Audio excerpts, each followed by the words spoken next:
ururka samafalka tawfiiq ee ka howlgala goboladan Awdal iyo Salal waxay deeqdan lacageed maanta gaarsiiyeen qaar kamid ah dadkii ku waxyeeloobay dibadbaxyadii rabshadaha watay ee ka kala dhacay deegaanada Lughaya iyo Boorama ee gobolkan waxaana deeqdan lacageed iska soo aruurisay isla markaana ururka samafalka tawfiiq ku soo hagaajisay qaar kamid ah jaariyada gobolada Awdal Salal iyo Gabiley ka soo jeeda ee ku dhaqan dalka Sacuudiga gaar ahaan magaalada Riyaad waxaana deeqdan qaybiyay mas'uuliyiinta ugu sareysa ururka samafalka tawfiiq oo kamid ahaayeen gudoomiyaha ururkaasi Marwo Basre Jirdashiil Mahdi Aadan Riiraash Hinda Atoosh Aare iyo Roodo Ibrahim Rijaal waxayna ka kala hadleen madalihii kala duwanaa oo deeqahan lacageed ku gaarsiinayeen dadkii waxyeelada ay ka soo gaadhay dibadbaxyadii rabshadaha watay ee doorashooyinkii golaha deegaanka kadib ka kala dhacay deegaanada Lughaya iyo Boorama ee gobolkan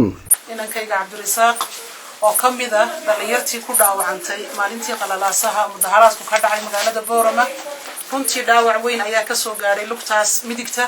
rasaas baa ka gashay halka shishe kana soo baxday xagga suke xataa lugtan kale ayuu ka dhaawacan yahay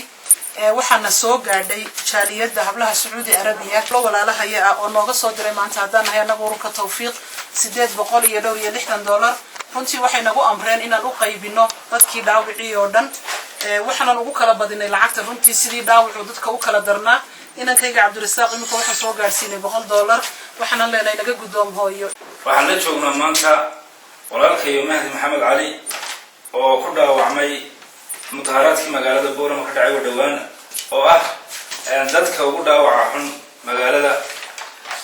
waxaan ilaahay ugu baryaynaa inuu ilaahay caafiyo insha Allah ilaahayna uu caafiyo sidaa hore bashashada uga soo arkaysay waxaan qaybinaynaa deeq lacag ah oo naga soo gaadhay jaaliyada Kuwait ee gobolada Awdal iyo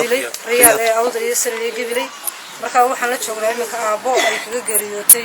mudaharaadadii ay kaga geeriyootay gabadh waxaan ugu doonsiinaynaa deeq lacag ah oo kamid ah lacagta loo soo diray naga gudoomalaan akhrin hoygii jannada ee binihi waxaan leeyahay gabdhaha haybtoodu ay tahay saddexda gobol halka aad ka bilowdeen dib iyo dheef loo qaybsanaysaan dadkiina waad ku mahadsantihiin waxaan halkan ka guddoonsiinaynaa walaalkay Muwaarig wixii maxay hayday uga soo go'ay oo qayb u yeeshay ee ilaahay uga qadaray qaybtii la qaybinayay insha Allah waxaan leenahay Muwaarig naga guddoon ayaan leenahay maanta waxaan soo gaaray lacag dhan $860 oo naga soo gaaray jaaliyada Sacuudiga gaar ahaan dalka magaalada Riyaad lacagtaasi oo u qaybinay dadkii bukaanada ahaa ee ku dhaawacmay amba ku dhintay mudaharaadadii ka dhacay gobolka Awdal lacagtaasi oo aanu eegaynay qofkii uu ka liitay iyo sidii ay u kala liiteen insha Allah maadaama lacagtu tiradeedu cadadkeedu ay koobnayd haddana waan wada gaarsiinay intii ilaahay ugu qoray qadar kasta ka qaataan Cabdi Fataax Ahmed Hadwanaag News magaalada Boorama.